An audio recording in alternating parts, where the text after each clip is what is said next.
राजस्थान में भाजपा के लिए 7 सीटों का चक्रव्यूह। तो आइए जानते हैं कौन किसको दे रहा है चुनौती। राजस्थान में जल्द 7 विधानसभा सीटों पर उपचुनाव प्रस्तावित है।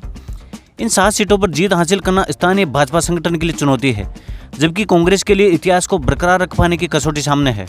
प्रदेश की 7 विधानसभा सीटों पर होने वाले उपचुनाव को लेकर सभी राजनीतिक दल तैयार हैं। भाजपा और कांग्रेस के साथ साथ राष्ट्रीय लोकतांत्रिक पार्टी और भारतीय आदिवासी पार्टी भी पूरी तरह से मुस्तैद दिख रही है।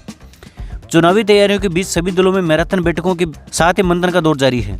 गौर करने वाली बात यह है कि इस साल संपन्न हुए लोकसभा चुनाव के साथ ही बांसवाड़ा में बागीदौरा विधानसभा सीट पर भारतीय आदिवासी पार्टी ने जीत हासिल कर सत्ताधारी दल बीजेपी और निवर्तमान दल कांग्रेस से सीट छीन ली थी। राजनीतिक विश्लेषक श्याम सुंदर शर्मा के मुताबिक चुनावी हलचल प्रदेश में तेज होने के साथ ही बीजेपी और कांग्रेस के अपने अपने दावे हैं। श्याम सुंदर शर्मा मानते हैं कि सत्ताधारी दल के सभी सीटों पर जीत के दावे फिलहाल वास्तविकता से दूर है। श्याम सुंदर शर्मा का मानना है कि सलम्बर सीट पर काबिज रही बीजेपी मौजूदा विधायक के निधन के बाद जीत के नजदीक है। वहीं रामगढ़ में जुबेर खान के निधन के बाद खाली हुई सीट पिछले प्रदर्शन के आधार पर बीजेपी के काफी करीब है। रामगढ़ से जुबेर खान की पत्नी को टिकट मिलने पर कांग्रेस के लिए मुकाबला चुनौतीपूर्ण हो सकता है, जबकि बीजेपी के लिए टिकट चयन जनाधार के नजरिए से अहम होगा। वे 10 सालों से उपचुनाव के नतीजों पर प्रदर्शन के लिहाज से कांग्रेस के मुकाबले बीजेपी को काफी पीछे देख रहे हैं। श्याम सुंदर शर्मा का कहना है कि 84 में भारतीय आदिवासी पार्टी और खींवसर में राष्ट्रीय लोकतांत्रिक पार्टी का आधार अभी भी मजबूत दिख रहा है। अगर दोनों दल इस बार के चुनाव पूर्व वाले गठबंधन को कांग्रेस के साथ कायम रखते हैं तो उनके विजय रथ को रोक पाना आसान नहीं होगा।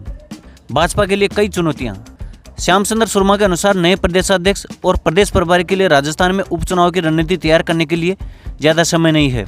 मेवाड़ और वागड़ में बीजेपी को मजबूती दिखानी होगी तो खींवसर में हनुमान बेनीवाल के मुकाबले दिख रही ज्योति मिर्धा के लिए मुश्किलों को समझना होगा। इसी तरह से देवली उनियारा में गुजर मीणा वोट बैंक का सामंजस्य बैठाने के लिए किरोड़लाल मीणा की भूमिका को महत्वपूर्ण बनाना होगा। उनका कहना है कि अगर बीजेपी मेहनत करती है तो वह 3 सीटों पर जीत के करीब नजर आते हैं, लेकिन उपचुनाव में सभी सीटों को जीत पाना फिलहाल एक मुश्किल दावा लग रहा है। कांग्रेस में पायलट फैक्टर पर नजर। उनका कहना है कि 3 पायलट समर्थक नेताओं के सांसद बनने के बाद खाली हुई विधानसभा सीटों में दौसा में मुरारलाल मीणा, देवली उनियारा में हरीश मीणा और झुंझुनू में ब्रजेंद्र सिंह ओला के विकल्प के रूप में टिकट मिलना महत्वपूर्ण होगा। इन सीटों पर टिकटों के वितरण में सचिन पायलट की पसंद का ख्याल रखा जाएगा या नहीं, ये कहा नहीं जा सकता। इसी तरह से कांग्रेस में प्रदेशाध्यक्ष गोविंद सिंह डोटासरा और नेता प्रतिपक्ष टीकाराम जूली भी रणनीतिक लिहाज से चुनाव पर काफी कुछ निर्भर करेंगे। श्याम सुंदर शर्मा मानते हैं कि ये चुनाव कई नेताओं के राजनीतिक भविष्य की लकीर को तय करने वाले रहेंगे।